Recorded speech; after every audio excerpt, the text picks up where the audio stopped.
Hello and welcome to the Money Marketing Podcast, and we're back again for another end of month podcast. I'm Kimberly Dondo and I'm joined by the rest of the editorial team. Hi, I'm Katey Pigden, editor of Money Marketing. Hi, I'm Dan Cooper, news editor. Lois Vallely, chief reporter. Amanda Newman-Smith, feature writer. Darius McQuaid, reporter. Okay, fantastic. Thank you guys for joining me again. And today's episode is special in the way that we're saying goodbye to a very, very special person on our team. So this will be Katey's last podcast. How does that feel, Katey? It feels very strange. I felt like, am I a bit of a fraud saying editor in the intro there? But I am still technically. Still counts. So I'm holding on to it for now. Yeah. Yes, it feels very weird. Sort of mixed emotions. Obviously, it's been, as I think Lois pointed out to me a little bit earlier, that 4 years at the brand, or 4 and a bit years probably at the brand.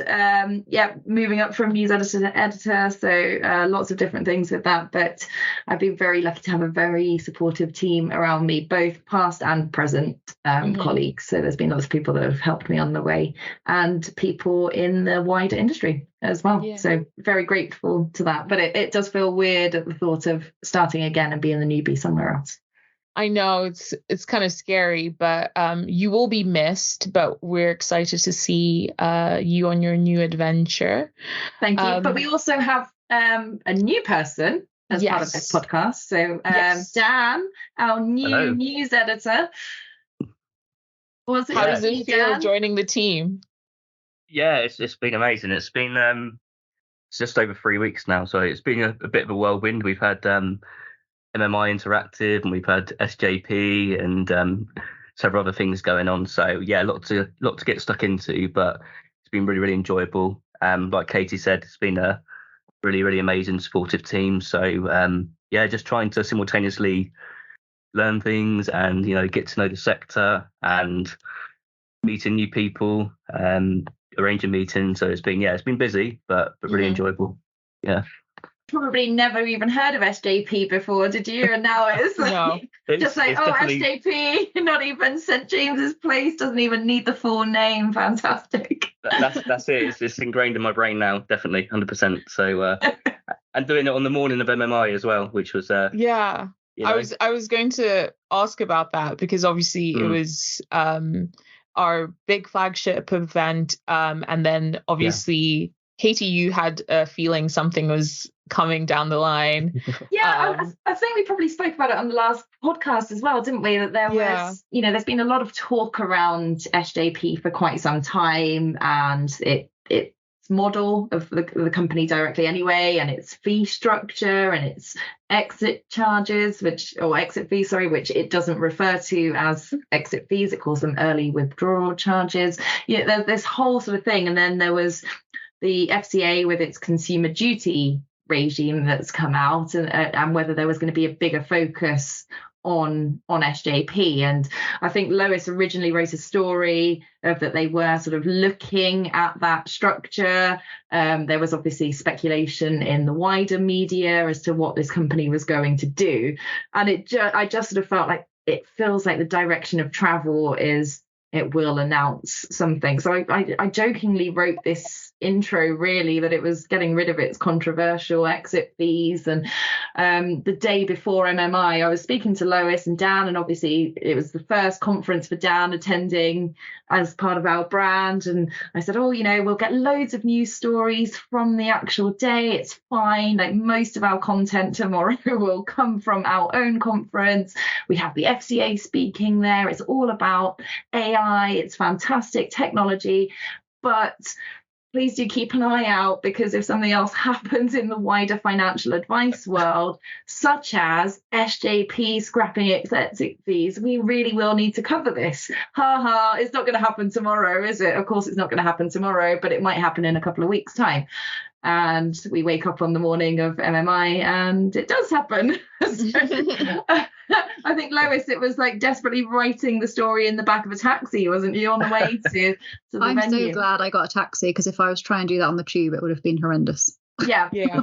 Yeah, it was, it was that nightmare of us all messaging each other, sort of going, I'm really sorry guys, I didn't actually mean to predict this. I've never been able to predict the lottery numbers. I don't know why this power doesn't work elsewhere. But it does sometimes for news. And so then I just said to Lois, well, I've got this intro. I know, it was really helpful. I know it sounds a bit weird, but do you want to use it? Yeah, I woke up, saw the announcement in my email inbox, and I was like, oh, taxi it is. I opened my WhatsApp on the train. I couldn't get proper Wi-Fi, and first message on there was SJP. I was like, no, not today. Not today, guys. Like, why say? And I'd even been trying to contact the press office a few days before, and obviously they were probably inundated with everything that was going on, and I was just like, I'm leaving my marketing soon. If it just so happens that any big announcements are coming, any chance I could sort of speak to the powers that be or anything like that. And obviously, really hard for them and then we were all having to sort of jump on that, but going, well, we'd want to go into this in a bit more detail, but we've got our conference, delegates are going to be turning up any minute now. Mm-hmm. Then there was the panic of Lois is like, well, I put the story up and I'm looking on my phone going, I can't see it. It's not there. Why is it not loading? What's happening? Is it Wi-Fi? Is it the website? What's broken here? So it was just a chaos start to the day, Kim. And I don't think we made it look like that. I think it was like, this was fantastic. We've got a news story out, bang, straight in the morning, and here we go. We're going to deliver our flagship conference. Yeah. And I think it went very well.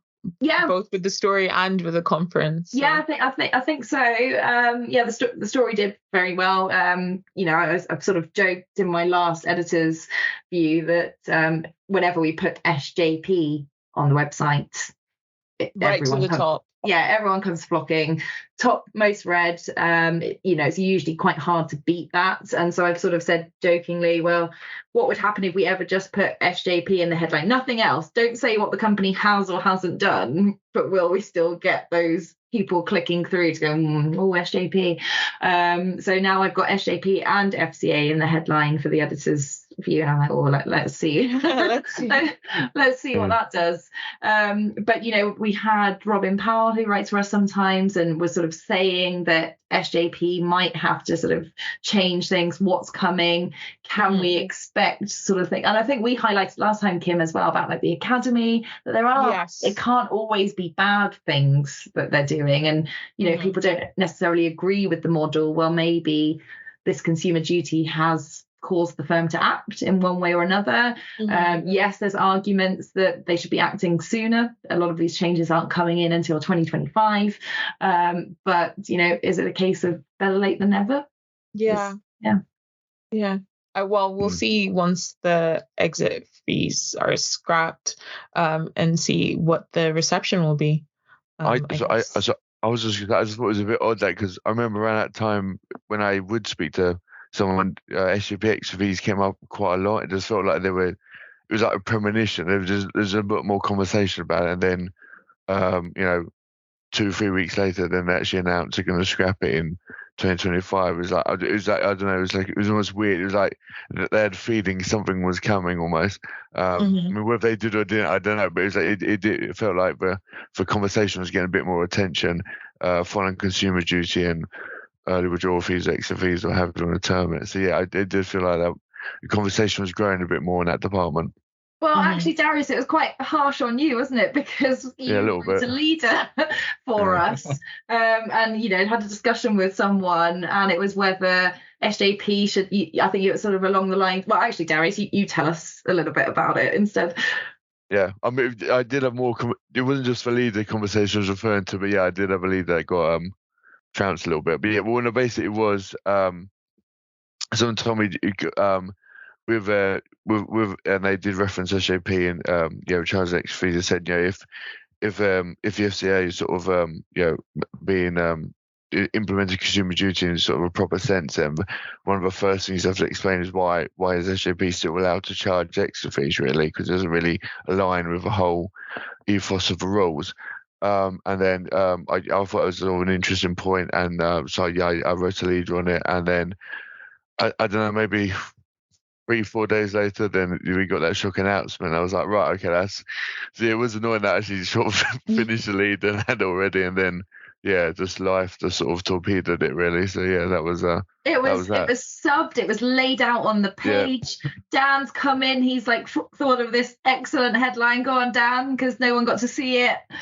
It was to fee or not to fee, that is the question. Oh. and I was like, yes, I was so proud, and then it's that could have broken Twitter. Snapped away from me. That was a genuine shame. That was well, at least it didn't happen in the week when we'd gone to press. So. That would have been a real doozy. Yeah, you're right. I think that last issue of mine, talking about Kim, I know usually we'll sort of talk more about the one for the previous month, but it was going down to the wire because I changed pretty much everything. Like the cover feature was due to be something else. Lois had done a lot of background work on that. We were almost like close to just sort of going, right, okay, let's hand that over to production. That's fine. Darius's leader was on page and was ready. And initially we thought, we'll keep an eye on that, because if they do sort of announce like any little thing, we could tweak it or sort of say that they're considering their fees. We can keep it as updated as possible. And then we obviously had to pull that one as well. And I just felt like, wow, I'm really sorry. Like editorial production, this is the first time I've sort of completely gone, right, I'm changing the cover feature. That leader's coming out. This is happening. It's just constant sort of moving parts. But I think that's part of the role of an editor, to know when to strike. Yes. So it makes sense. And I think people will really appreciate the November issue. I don't really have a way that I want to structure this, because I think it's great to have just free flow. So I don't know, Katey, if you want to expand a bit more on that. So actually then we thought we need to give this the attention it probably deserves, it warrants. We have always tried to be mindful of being flexible and adapting to what's going on. This is one of the biggest advice firms, the biggest advice firm in the country. We do need to sort of show this. Everyone's talking about it. It was on socials. Like I said, we had a lot of content running up to it. As Darius said, it just seemed like that's the way this was being discussed more and more and more.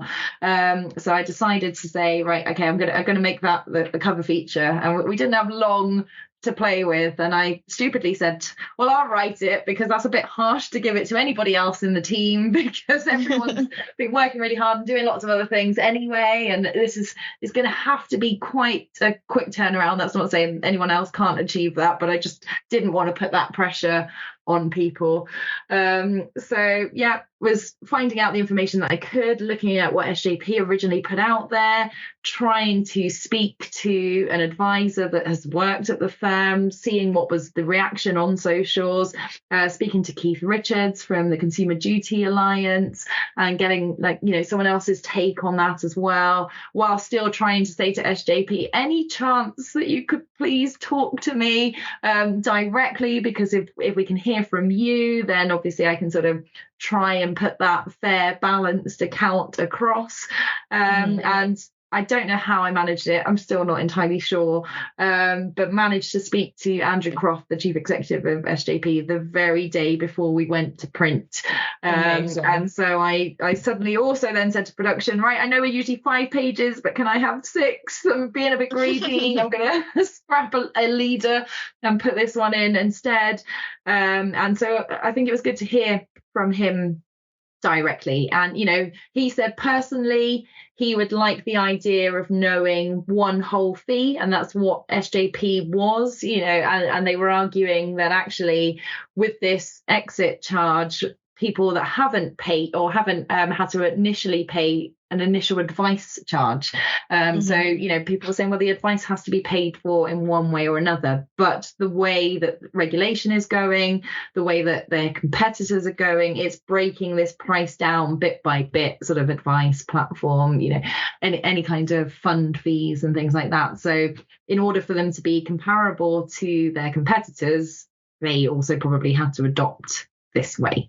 The justification for the 2 years and why it's going to take so long to come into force is because it's actually a technology thing. There's a lot more data that's going to be flowing through. So he suggested the pipes need to be bigger, type of thing. And to me, I sort of think, I know a lot of people will criticize and say that's an awful long time. You've had ages to sort of do these things. This should be happening as of now.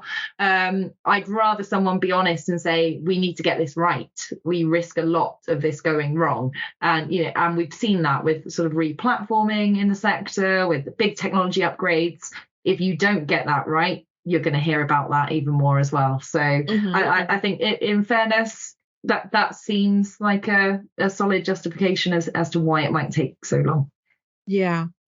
And Lois, I'm going to go over to you so that you can maybe expand more on your October cover issue, and then you can also touch on November as well.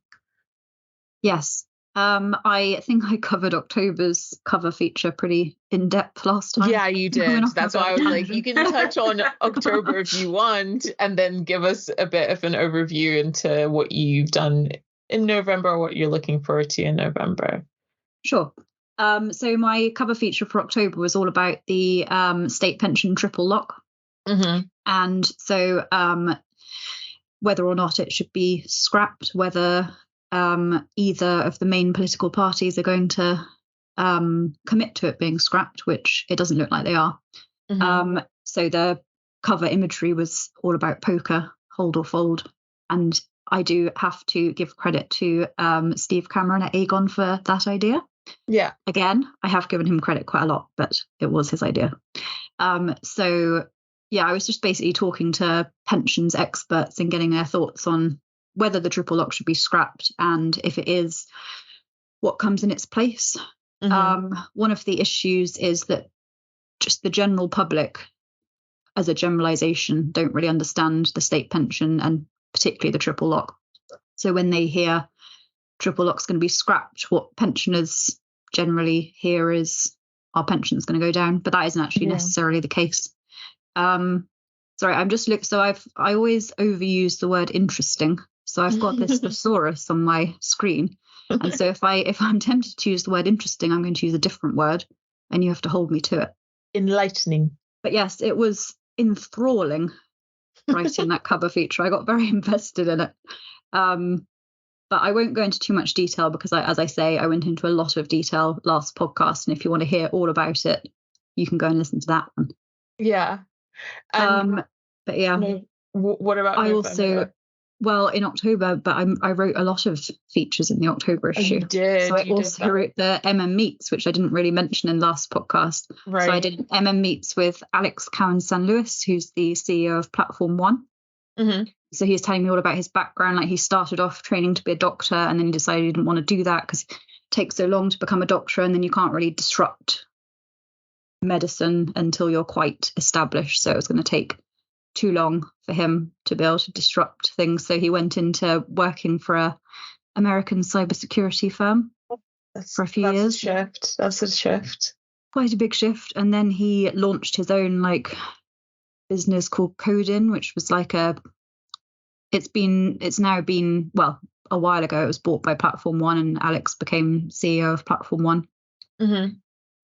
So yeah, that was a very captivating interview. So I did a leader on small advice firms. That's it. So saying it kind of looks like the FCA is against small advice firms, and obviously the FCA denies that, but from what I hear, it's very difficult to get direct authorization. And also now the FCA is cracking down on networks and getting them to look at their appointed representatives in a lot more detail. And as much as the networks are saying they're going to try not to put too much of an admin burden on their appointed reps, they probably are going to have to do more reporting back to the networks, because the networks now have to report on every single one of their ARs every year. Oh, wow. So for networks with hundreds of ARs, that's quite a big task.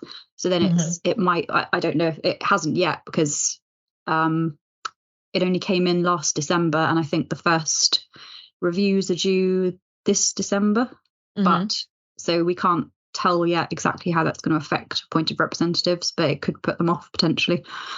So I was saying in my leader that I think it's very important to have small advice firms so that clients have more choice. And I was comparing it to like the grocery sector. So I used to write about food and drink in a previous role.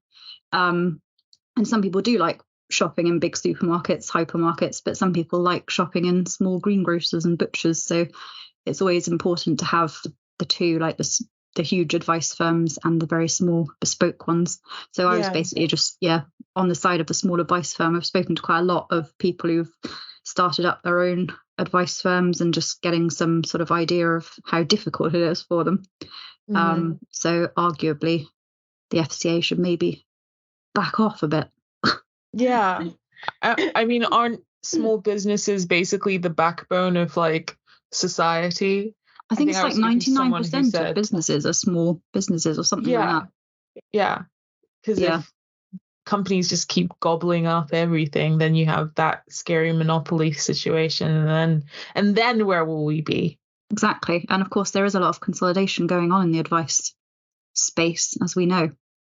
Well, the advice market is very much that sort of, like you said, those big firms, massive firms, and then these small players and lots of small players. And I think we've touched on it before that, often advisors sort of feel like the FCA doesn't listen to them. It doesn't really know how their business work. And probably on the FCA's side, it is quite hard to regulate so many different types of business as well. And obviously they don't just regulate financial advice. No, of course, it's other areas as well. But it's definitely interesting to see what they really think about that and how they can sort of engage with smaller advice firms as well. And I think at our conference, we did have a speaker from the FCA, and we was talking about big tech. Graham Reynolds, one of the competition directors, but it was the fact of also saying to advisors, can you actually engage with the consultations that we put out there?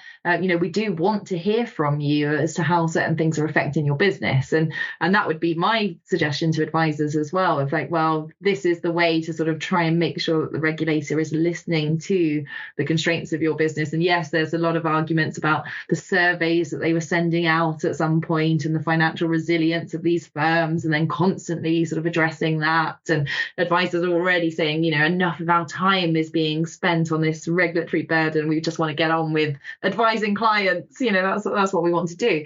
But I think that the industry and people do need to come together and try and actually sort of iron out some of those real difficulties to hopefully improve it for future people as well. Yeah, definitely. I got quite a few nice messages about my leader from small advice firms. Yeah, I think including Harry Katz. He likes me now. But yeah, so that was mostly what I worked on for October. In November, I only have 1 page leader. Well, you took a break. After carrying October, you had to take a bit of a break. I did a leader on artificial intelligence, which led quite nicely into some of our other content in the mag, which I won't touch on because I didn't write it. But I also, in October, I was quite proud of a news scoop I got on the Chartered Insurance Institute CEO leaving. Yeah. So he's announced he's leaving next spring. And that's only like less than 2 years since he took up the role. So the CII is having to find a new CEO, and I think that makes 4 in the past year, just over. Wow. So they're really getting through them. It's worse than the government. A high turnover rate. And I'm just looking, I won't go into too much detail, but I'm looking into the whole CII PFS debacle, which seems to still be going on. Yeah. So which I'm not responsible for in any way. No. So I guess it's a watch this space kind of moment. Yeah, exactly. To be continued. I was pleased with getting that story first. Awesome. So Amanda, we haven't heard from much from you today. So I wanted to know a bit more about what you covered in October, and then we can lead on to November, Okay, yeah. I've just been listening to all the debate. Yeah, I know. fascinating stuff. I was lost myself in that. But in October, I have to say my favourite piece that I've written in the October issue is the one about should mentors tell you what to do? Because this is kind of a personally inspired thing because, as everyone knows, I've got a teenage son and I find myself now kind of like trying not to tell him what to do, like more a case of, this is what I think, Liam, but, you're you, I'm me, you go off and take this experience that I've got and do what you want with it. But, this is what I think as your mother. So I'm kind of coming at it from that viewpoint, really. So I was interested in, to what extent as a mentor, do you kind of, pass on the benefit of your experience and say to someone, look, this is what I would, recommend you do, and you probably should do this because, I'm more experienced than you. Not that you'd say that, but, that's the gist of it. Or whether you say, you make your own mistakes, but I'm here to sort of catch you if you fall. I don't want you to fall flat on your face, but, I can't live your life for you. So I was kind of looking at that, and I spoke to someone who has experience of, being a mentor and a mentee, and she was sort of, talking about the sort of the balance. I think everyone I spoke to actually was talking about the balance of this, that, you can't kind of force someone to do what you think they should do because it's counterproductive. They'll just say, I don't feel comfortable with this. So, therefore, there's a danger of sort of, throwing the baby out with the bathwater, isn't there? So, you're too forceful with me. I'm not going to listen to you. So it's kind of that stuff as well. But I just find it really fascinating because there was someone else who said to me, I'd rather my mentor not just sit and watch me make the mistakes and sort of sit there and, tight-lipped and not tell me that I'm making a mistake. So I guess it's horses for courses. And I suppose at the end of the day, it's about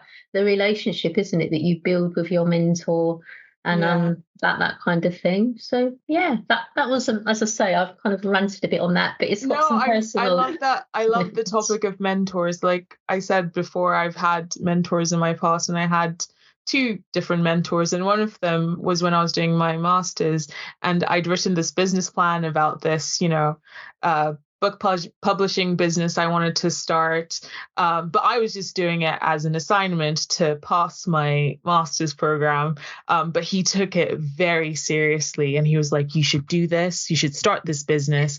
I was 25 and I was like, I am still a baby. I don't know what you think, like me run a business. That's crazy. He was very encouraging, but he wasn't necessarily forceful with it. But I could tell that he really wanted me to go in that direction because at the same age, he had started his own business. And I think he was like, I did it. You can do it. But I just didn't feel prepared. But yeah, I think it is that balance of figuring out, you can guide someone, but you can't push them into something that they're not completely comfortable with. But as a mentor stroke parent, it is frustrating when you can see them sort of heading for the fall, but you've said your bit and you've got to shut up, I think, and just it's hard. It is hard because I can see both sides. It's not that long. It is a long time ago since I was a teenager, but I still remember it as if it was yesterday. So I can kind of relate to someone coming into their career and wanting this information but not being dictated to, because it's just like being in school otherwise. So it's quite kind of interesting. I've had some very good mentors and some very bad mentors, and I suppose I've been a mentor but not very much. And I would say the good ones are the ones who give criticism but then allow you to sort of make your own mistakes, as long as they're not massive. So then you learn from it. And I think sometimes, as when I've mentored people myself, it's quite hard not to micromanage a little bit and like go into too much detail maybe, but then in the long term, then people don't learn what they need to do. So I think it's sort of like maybe taking some time to explain why you've done certain things in the short term to make it better in the long term. I find that when I'm sort of like, editing people's stories or trying to help sort of develop people, because you want them to find their own way as well. And your way isn't necessarily the right way, or the way you do things wouldn't work for somebody else. So I if I feel that there's major things that need restructuring, and that's not usually the case with our team, but if there's been people with lesser experience, that you do sort of think, okay, well, I could just change this, and for speed I could just do it and that'll be fine, and then but they're not going to learn from that. So I usually try and take the time to say, well, this is why I've changed this, and by all means challenge me back, because if I've introduced something that's then wrong, or I've sort of phrased it in a certain way that's not the message that you were trying to get across, I need to know that as well. So I think it's a two-way process as well, because I think the actual mentor can learn from the mentee as well. New ways of doing things too, and sort of and like you say, Lois, sometimes you do need to make those mistakes, not massive mistakes. You wouldn't want anything to sort of cost anyone their business or anything. But it's that sort of going, well, you learn from that, because suddenly you won't be trying to do it in that way again. And I think when I was training to be a journalist, and we had to sort of listen to this passage and then sort of take some stuff down, and it was like the seeking helicopter or something like that, and I put SWKING, and then it turns out it was like the Sea-King helicopter, SEA. And then they were like, see, you've got to be accurate. And I was like, well, yeah, but normally you'd probably get to look it up, or sort of, work out. I put down what I thought I heard, but it's like, oh, what's that? And I thought, well, that seems to make sense, doesn't it? Like maybe a helicopter's seeking something. Yeah. But anyway, it was, it's just that random sort of thing. But it was a small mistake, but it made me think a lot more that the next time I was doing something, like, oh, I better, really better try and make sure I know or I understand what that bit is, because otherwise I'm going to look a bit stupid. But equally, I often been saying to the team, we're having a little bit of a discussion beforehand of, ask those questions. There's no such thing as a stupid question. You might feel it's stupid, or other people know things that you don't know. But that's the way we're going to learn, isn't it? And adapting. And so for me, it's sort of, if I'm editing something, I then try and talk to that person and say, this is why I've done this. Does that make sense to you? Any questions that you've got? And then next time you sort of find we don't have to go over those things again, because they've sort of adapted anyway, or they've said their reasons for, well, actually, Katey, my thing sounded better than your edit. And I've had that done to me as well, where people have edited my work and I'm like, oh, that sounds nothing like me now. I don't know if I like that, or was it over edited? Did it need to be done? You can edit it, but take my byline off it. Yeah, exactly. Obviously, Katey, you were one of the really good mentors. Thank you, Lois. It's very kind, very kind. But like I say, I still learn from the wider team as well. So yeah, I think you always have to be open to that opportunity as well. Amanda, is there anything else you wanted to mention from October, or did you want to mention November? Can I go on to November? Because I've got October. I did cover something about artificial intelligence as well, but I think I've probably kind of covered similar things before in a podcast. So I'd rather go on to November. Yeah, sure. All right. In November, another kind of one that's interesting to me. I just sort of feel certain things are just interesting to me, so I follow them, regardless of what anyone else thinks sometimes. So, but this one, it's I'm looking at for financial advisor to be in November. I'm looking at whether starting salaries can hinder second careerists coming in, because Do you know what I mean? Like if you've got a mortgage, or even rent for that matter, or you're a certain your lifestyle, if you're already in a job, will kind of depend on the salary that you've got, and in some cases you might have to take a drop if you want to retrain, but it might be something that you really want to do and are desperate, but you might have mortgage, kids and whatever, and a nice kind of salary that you're quite comfortable on, but you've got some major decisions there to consider. It's not as easy, because then from an employer's point of view, if you've got someone in who isn't experienced, you can't kind of just sort of rip up your kind of salary bands and your structure just to accommodate this person. So it's kind of a balance there to be had. So that's something I'm looking at in November. Yeah. And can I mention one more? I don't want to kind of hot spot, but critical illness. So I think again, it's a good one. I think because it's kind of maybe a little bit controversial. Spoke to Adam Higgs of Protection Guru, and he gave me the idea for this actually. But it's is now the best time to buy critical illness in terms of the sweet spot in terms of what you can get cover for and how much it costs. That's an issue. Now are we at that sweet point now? And should we kind of all? I mean, obviously we should go and get critical illness, but it's kind of is this kind of as good as it's going to get for the time being? So do we all go out now and get some? So that's what I'm looking at November anyway. Okay, awesome. If there's a mad rush of critical illness policies, Amanda, you can be like, yep, I helped spread the word. Everyone's gone and got themselves protected. Got to do your bit, haven't you? Yeah, I think Lois, you put up a poll about critical illness and its name in October as well. Interesting discussion on one of the panels that Katey was chairing at MMI London. About whether critical illness should be called that, because I think Robin Allen from Open Work was saying it doesn't critical makes you maybe think of it being something you're going to die from, but it's not necessarily. You could get better from some of the illnesses that are covered on critical illness policies. So she said, is it actually should it even be called critical illness? And I think it was Alan Lakey of CI Expert said it used to be called, or pointed out that it used to be called dread disease insurance. And I just thought that was great. So just all the diseases that you dread, which could be anything. Yeah. So I put up a poll saying, should it just remain critical illness? Should it be called dread disease? Again, unsurprisingly, 0% said it should be called dread disease. Or I think Adam Higgs, because he was on the panel as well, and he was saying it should maybe be called, what was it, Katey, instead of critical illness? Oh, like serious, was it serious illness? That was it, yeah. Maybe it should just be called serious illness rather than critical, because it can be not necessarily something you die from. So I think the thing was maybe critical illness is putting clients off claiming on it because they think, I have to be dying to claim that, when actually you don't. I think it's down to the language used, but also I would argue that serious illness also might make people think, what I have isn't serious. compared to I think Robin also highlighted that it could relate to an injury or something as well, so you always sort of think this illness type of thing like a long-term that's ailment. True, so it's not even necessarily an illness.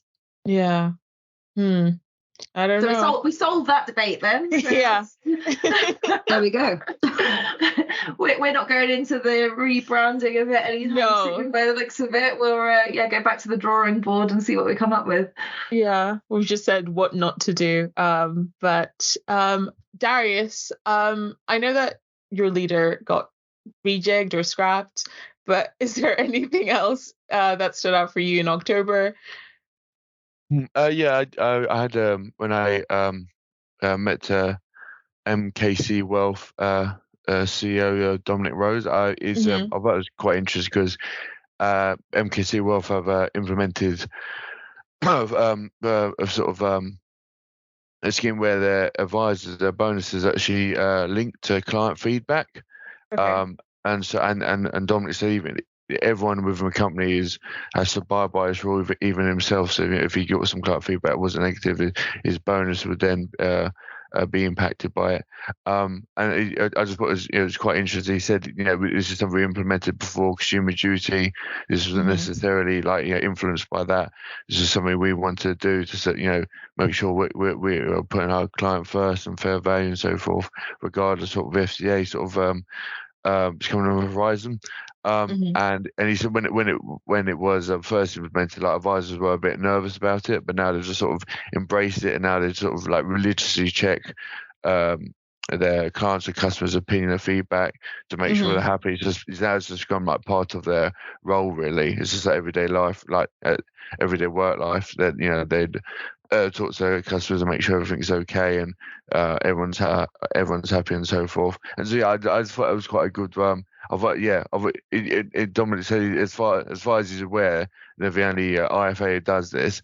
I thought it's quite sort of a nice thing to implement. It seemed like and it does align quite well with consumer duty, but something I can see that would give the customer a feeling like fair value and so forth. That what service they do is actually reflected in their bonuses. So that they're going to want to put you and your needs first, because it has at the end of the day has a genuine impact on them. So I thought it was I quite liked sort of talking to Dominic and hearing about that. I thought it was quite an interesting way of taking things forward.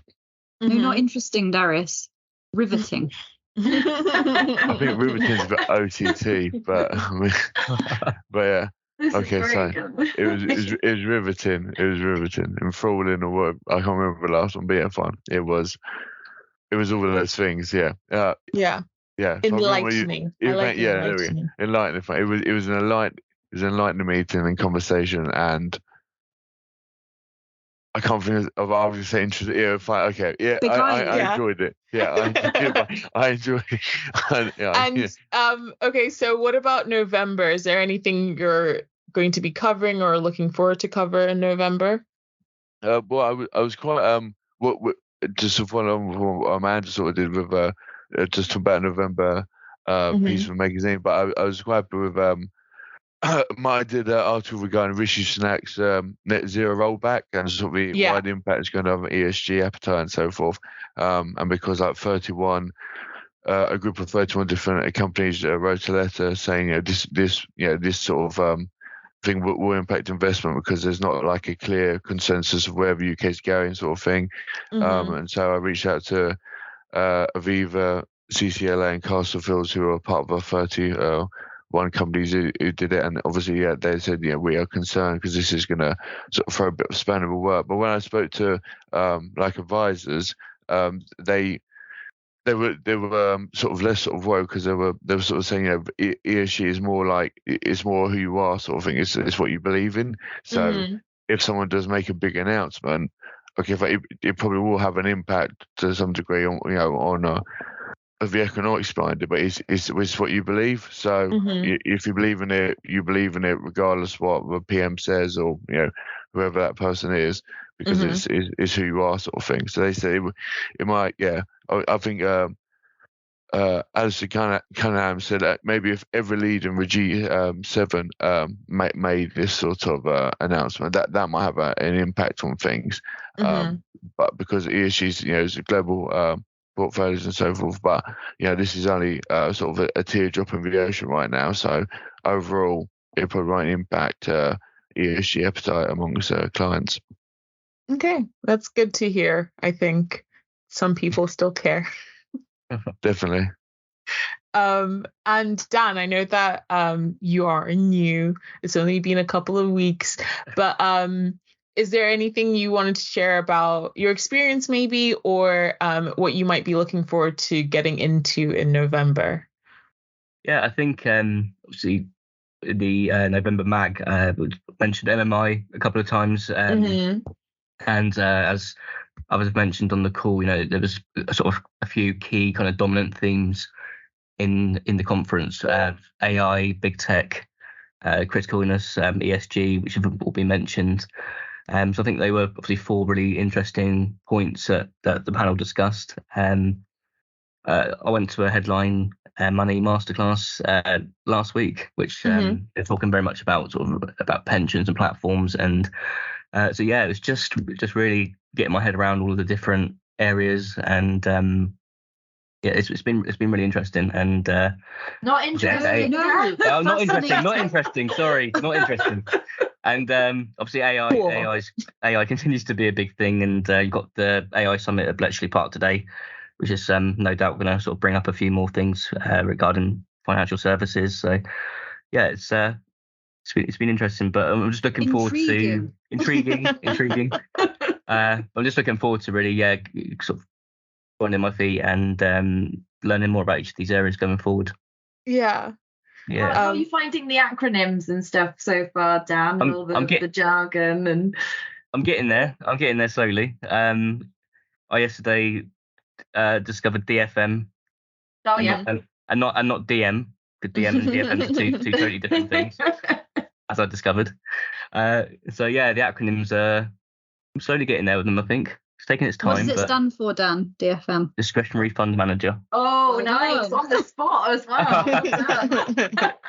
Thank you, Google. But yeah, no, so it's it's been really good though. I'm really enjoying it. Well, I'll probably interrogate you more in our next end of month podcast. I can't wait. Just you wait. Just a pre-warning. But I guess to wrap this up, could I highlight a couple of stories just from October quickly? I'm just going to basically plug a couple of my own, but there were some other really good ones as well. Vanguard's move into guidance was an interesting one I sort of came across. So they had tried to enter the financial advice space. They sort of did, and then 2 years later, like I think within 2 years, decided no, actually that's not really working for us. But there's this whole talk about sort of advice versus guidance, the regulators sort of looking into that a little bit more, and I just happened to see that it was launching this sort of managed stocks and shares ISA, and then within that it was like, oh, but you'd have access to human guidance, and very much like, oh, we can help manage it for you, and we can do this and we can do that, but if you're not sure. And a lot of Vanguard's thing has been that sort of passive investment, stick it in here and just get on with it, but now advisors are then sort of saying, hold on, this sounds like advice, and can we have clear definitions of that? So wrote a story about that, and that actually sort of shot right up the rankings. I think it actually overtook the SJP scrapping its exit charges, but we did still have a couple of those ones above it anyway. And another one that I had was Aberdeen's platform CEO Noel Buckwell. I had a chat with him, and saying that they've upgraded various things on the platform, and judge us from now, was what he said, and I thought that was quite a standout line, so I put it in the headline. And they've had their whole sort of obviously rebrand. There was a lot of criticism from advisors about that, of the spelling and whole thing. I think it appeared on Have I Got News for You. We've covered that as a big cover feature previously. But there was this deal with Phoenix, and so they sold the Standard Life brand, which is why they were left with like the Aberdeen sort of part of it, I guess, and came up with that branding. But he said that that's been a thing that they've been working on for the past 3 years, to separate those things properly. So Standard Life is part of Phoenix, and that name should be associated there and not here anymore. And really internally, that's then been quite a disruption, and distracted them away from the stuff that they would like to be doing. So now that they've made these platform enhancements, he's very keen to say it's not a re-platforming. They're not changing technology provider, they're not changing any of that, but they've made these additional sort of services. They want it to be a lot more content related. But judge us from now, because we're now we're able to focus on this. This is what we want to do. Wants to work with more advice firms, and obviously that there's been some sort of challenges maybe from the advisor community around that as well. I thought it was a decent story that I'd put together, but I was quite surprised again how quickly that one's gone up. So it does show obviously how important platforms are to advisors and what they have to say. Maybe not necessarily agreeing with that platform boss. They might think that actually you've still got a long way to go, and maybe is it okay to sort of say, well, you've not been as good as you'd have liked before. That's not necessarily our problem. So yeah, just thought I'd highlight those, as that's going to be my last bit. So I know. Well, I was also going to say, I wanted you to say a couple of words at the end about your time at Money Marketing, and I don't know, whatever else you would want to say. You have the floor. Oh, brilliant. Okay. Well, thank you. No, it's been fantastic being part of Money Marketing. I have a habit, rather than saying the interesting side of things, which I probably still do as well, I have this habit of saying the other day. And I was talking to Dan about this yesterday. I could genuinely mean the other day, or I could mean about 15 years ago. Yeah. But it probably feels like it was just the other day that I joined Money Marketing or became editor. Like I said earlier, I've been incredibly lucky to work with a fantastic team, a very, very talented bunch. And that's not just the people on this podcast now, but the wider team, our production team that put the magazine together, our events team that make MMI possible, our commercial team, you know, all of the things that a business needs. We're lucky to have all of that sort of support network. And I've been lucky that people have been willing to give up their time and help me get to know this sector more. And I would say that to you, Dan, you know, don't worry. People are willing, they want to see you sort of do well. People really love the money marketing brand. I will still remain a big fan of it and still be very closely connected, hopefully, as well, just from a different side. But no, it's been fantastic. Since I took over as editor, we relaunched the mag, so it's got this new vibrant feel, the types of content that we do. I think we've had a little bit more freedom of how we write things, and I think people actually like that tone that we've got, where it's a little bit more accessible. And yeah, it's been great seeing the team develop, and also, like I said, learning from them as well. So it's mixed emotions, because I'll be sad to not work with you all directly and not be on the next podcast, but I will listen in and enjoy it from there. Yeah. Well, like I said before, you will definitely be missed, but we are excited to see you on your new journey, and we know that you're always going to be about in some capacity, whether that's Darius calling you at 3 a.m. to ask what to wear the next day. But thank you all for joining me again for this end of month podcast, and I'll speak to you in the next one. It's been a spellbinding and entrancing conversation, I think. And I'm excited that we're expanding our vocabulary as well. Okay, bye. Bye. Thanks. Bye. Bye.